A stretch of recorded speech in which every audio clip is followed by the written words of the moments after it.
이사야 52장. 보라, 내 종이 형통하리니 받들어 높이 들려서 지극히 존귀하게 되리라. 전에는 그의 모양이 타인보다 상하였고 그의 모습이 사람들보다 상하였으므로 많은 사람이 그에 대하여 놀랐거니와 그가 나라들을 놀라게 할 것이며 왕들은 그로 말미암아 그들의 입을 봉하리니 이는 그들이 아직 그들에게 전파되지 아니한 것을 볼 것이요 아직 듣지 못한 것을 깨달을 것임이라. 이사야 53장. 우리가 전한 것을 누가 믿었느냐? 여호와의 팔이 누구에게 나타났느냐? 그는 주 앞에서 자라나기를 연한 순 같고 마른 땅에서 나온 뿌리 같아서 고운 모양도 없고 풍채도 없은즉 우리가 보기에 흠모할 만한 아름다운 것이 없도다. 그는 멸시를 받아 사람들에게 버림받았으며 강고를 많이 겪었으며 질고를 아는 자라. 마치 사람들이 그에게서 얼굴을 가리는 것 같이 멸시를 당하였고 우리도 그를 귀히 여기지 아니하였도다. 그는 실로 우리의 질고를 지고 우리의 슬픔을 당하였거늘 우리는 생각하기를 그는 징벌을 받아 하나님께 맞으며 고난을 당한다 하였노라. 그가 찔림은 우리의 허물 때문이요 그가 상함은 우리의 죄악 때문이라. 그가 징계를 받음으로 우리는 평화를 누리고 그가 채찍에 맞음으로 우리는 나음을 받았도다. 우리는 다 양 같아서 그릇 행하여 각기 제 길로 갔거늘 여호와께서는 우리 모두의 죄악을 그에게 담당시키셨도다. 그가 곤욕을 당하여 괴로울 때에도 그의 입을 열지 아니하였으며 마치 도수장으로 끌려가는 어린 양과 털 깎는 자 앞에서 잠잠한 양같이 그의 입을 열지 아니하였도다. 그는 곤욕과 신문을 당하고 끌려갔으나 그 세대 중에 누가 생각하기를 그가 살아있는 자들의 땅에서 끊어짐은 마땅히 형벌받을 내 백성의 허물 때문이라 하였으리요. 그는 강포를 행하지 아니하였고 그의 입에 거짓이 없었으나 그의 무덤이 악인들과 함께 있었으며 그가 죽은 후에 부자와 함께 있었도다. 여호와께서 그에게 상함을 받게 하시기를 원하사 질고를 당하게 하셨은즉 그의 영혼을 속건 제물로 드리기에 이르면 그가 씨를 보게 되며 그의 날은 길 것이요 또 그의 손으로 여호와께서 기뻐하시는 뜻을 성취하리로다. 그가 자기 영혼에 수고한 것을 보고 만족하게 여길 것이라. 나의 의로운 종이 자기 지식으로 많은 사람을 의롭게 하며 또 그들의 죄악을 친히 담당하리로다.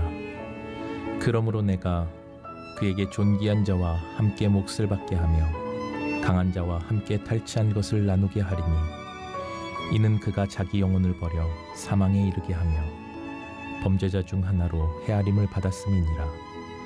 그러나 그가 많은 사람의 죄를 담당하며 범죄자를 위하여 기도하였느니라. 오늘 함께 나눌 말씀의 제목은 예수님의 고난과 부활입니다. 이사야서에는 4편의 종의 노래가 있다고 말씀을 드렸습니다. 계속해서 첫 번째부터 세 번째까지 말씀을 나누었는데 오늘 본문은 4번째 종의 노래로서 그 가운데서 가장 길고 또 유명한 노래라고 할 수가 있습니다. 오늘 말씀이 참 중요한데 찰스 스펄전 목사님은 오늘 본문을 가리켜서 성경의 지성소라 이렇게 말을 했고요. 종교개혁가 마틴 루터는 정말 신앙인이라면 기독교인이라면 다른 것보다도 오늘 본문의 말씀 이사야 52장 13절부터 53장 12절까지의 말씀은 꼭 암송해야 된다라고 이야기를 했습니다. 그리고 19세기에 저명한 구약의 주석가인 프란츠 델리치는 이렇게 말을 했어요. 이 말씀은 얼마나 많은 이스라엘의 사람의 굳은 마음을 녹여냈을까. 마치 골고다 언덕의 십자가 아래서 기록된 것만 같다.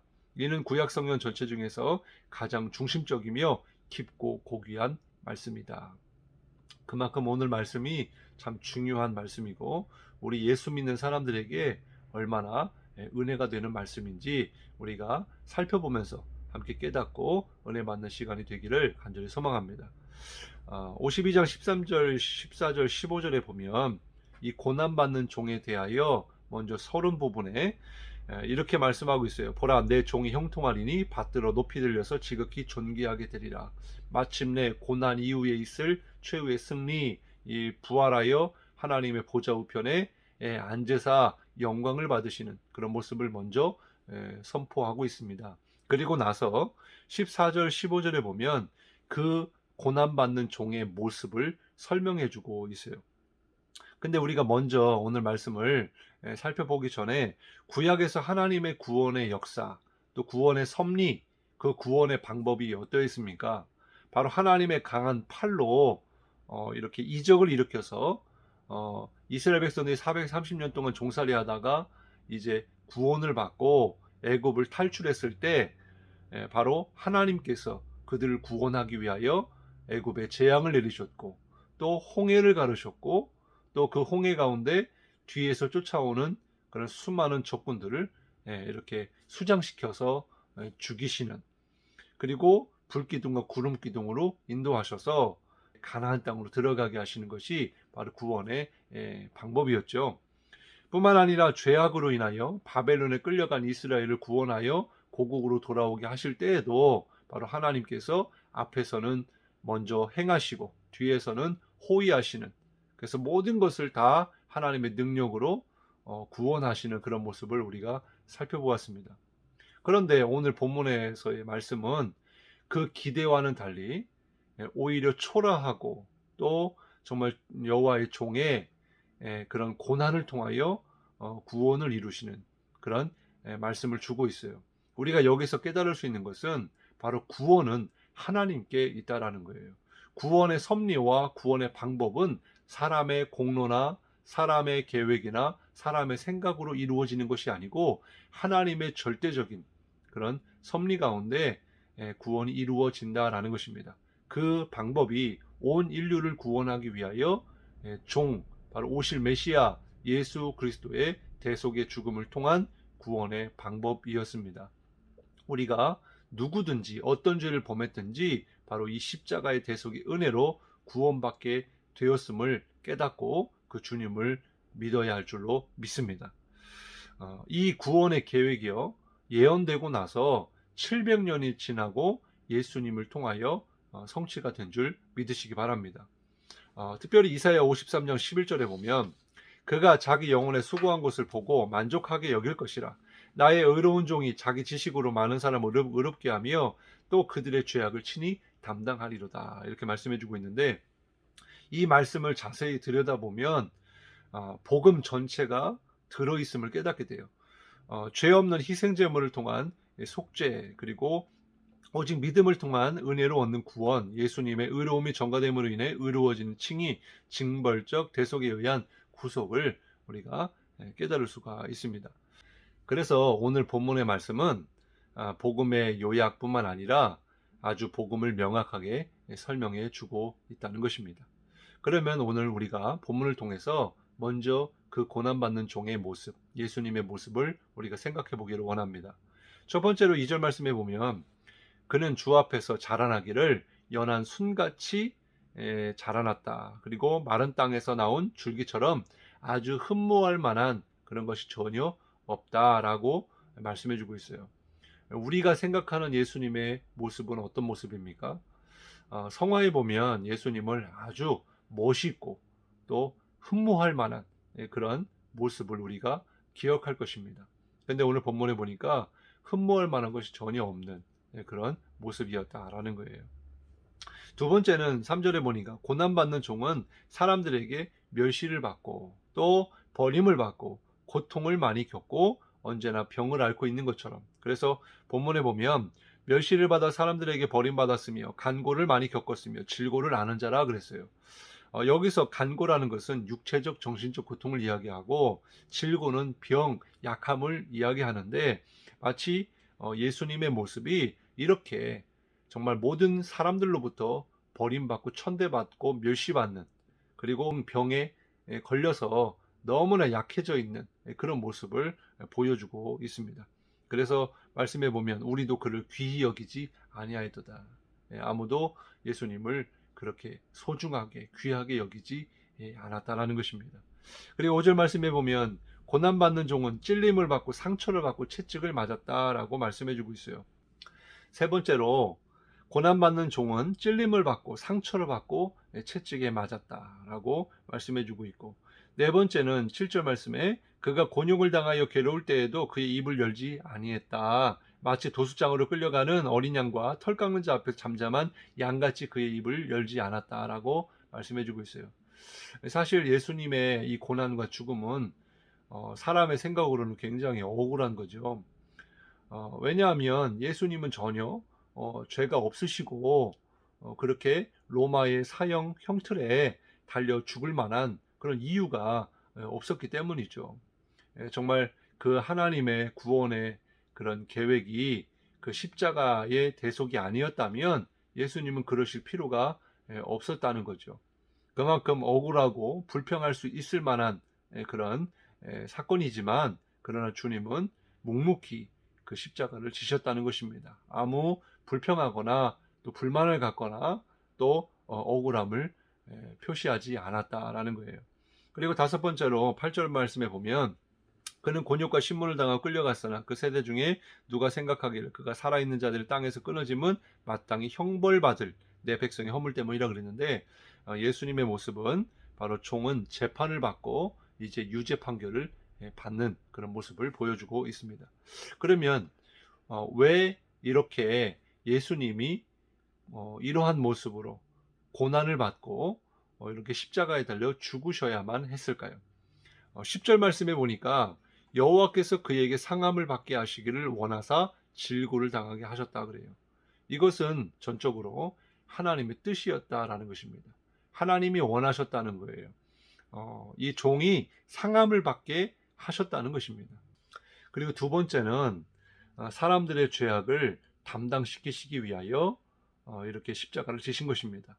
5절 6절 말씀에 보니까 우리의 허물 때문에, 우리의 죄악 때문에 예수님이 고난을 당하셨다는 거예요. 그래서 6절 말씀에 보면 우리는 다 양 같아서 그릇 행하여 각기 제 길로 갔거늘 여호와께서는 우리 모두의 죄악을 그에게 담당시키셨도다. 그러니까 죄를 예수님이 대신하여 담당하심으로 모든 사람의 죄를 사해 주시기 위하여, 구원하기 위하여, 그래서 예수님이 고난을 받으실 수밖에 없었다라는 것입니다. 그리고 나서 이제 예수님의 십자가로 끝났더라면 굉장히 허무했을 것입니다. 그리고 비참하게 끝났을 거예요. 그런데 9절 말씀에 보니까 그는 강포를 행하지 아니하였고 그의 입에 거짓이 없었으나 그의 무덤이 악인들과 함께 있었으며 그가 죽은 후에 부자와 함께 있었도다. 이렇게 말씀해 주고 있습니다. 강포는 폭력을 말하는데 예수님은 무한한 권능을, 하늘의 권능을 가지고 계시면서도 자신을 핍박하고 죽이는 인간들에게 폭력으로 맞서지 않으셨습니다. 항상 말씀으로 이기셨고 또 선으로 악을 이기셨습니다. 그의 무덤이 악인들과 함께 있었으며 그가 죽은 후에 부자와 함께 있었도다. 이렇게 말씀하고 있는데 예수님을 죽인 사람들은 강도와 같이 똑같이 취급을 했다는 거죠. 그 당시 흉악범들의 시신은 묻어주지 않고 그냥 광야에 던져서 들깨나 까마귀의 밥이 되게 했다고 합니다. 그래서 하루만 지나면 시신이 훼손이 되는데, 그런데 하나님의 섭리 가운데 아리마대 요셉을 통하여 이 부자가 나와서 자기의 무덤에다가 예수님을 안치했지 않습니까? 그렇기 때문에 예수님이 사흘 후에 깨끗하게 부활하실 수 있었던 거죠. 예수님의 십자가의 죽음과 부활을 하나님은 이렇게 예언하시고 다 준비를 하셨던 것입니다. 오늘 이 말씀을 통해서 예수님의 고난과 죽으심 그리고 부활이 바로 기독교 신앙의 정수이자 핵심이라고 할 수가 있는데, 바로 소망 없는 우리들을 죄악 가운데서 구원하시고 또 하늘의 천국의 소망을 갖게 하신 그 주님의 은혜, 그 사랑을 오늘 우리가 깨닫고 고백해야 될 줄로 믿습니다. 오늘 그 주님의 십자가의 고난을 묵상하면서 정말 우리가 주님 때문에 구원받았고 우리가 주님 때문에 하나님과의 깨어진 관계가 화평하게 되었고 또 예수님께서 우리 때문에 채찍에 맞음으로 우리가 나음을 입었다라는 것을 우리가 감사하며 주님과 동행하는 하루가 되기를 주님의 이름으로 축복합니다. 기도하겠습니다. 사랑과 은혜가 풍성하신 하나님, 오늘 말씀을 통하여 정말 죄로 인하여 죽을 인생들을 구원하기 위하여 예수 그리스도께서 십자가에 달려 죽으시고 고난당하신 그 주님의 대속의 은혜를 생각하고 깨닫게 하시니 참으로 감사를 드립니다.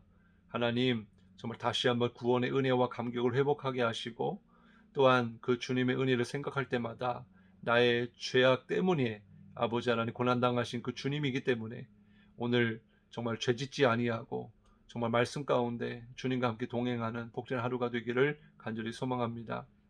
또한 주님의 고난 이후에 부활의 승리를 우리에게 주신 것처럼 하나님 장차 올 그 최후의 승리, 그 부활의 영광, 또 하나님 나라에서 영원한 삶이 우리 가운데 있음을 깨닫고 이 땅의 삶에 집착하지 아니하고 오늘 하늘을 바라보며 주님의 말씀에 순종하며 정말 그 구원의 은혜와 감격 가운데 살아가는 오늘 하루가 되게 도와 주옵소서. 또한 아직도 믿지 않는 자들이 많습니다. 이 복음이 전해지는 곳곳마다 하나님 정말 구원받는 역사가 있게 하시고 주님께로 돌아오는 역사가 있게 하여 주옵소서. 감사드리며 예수님 이름으로 간절히 기도드리옵나이다. 아멘.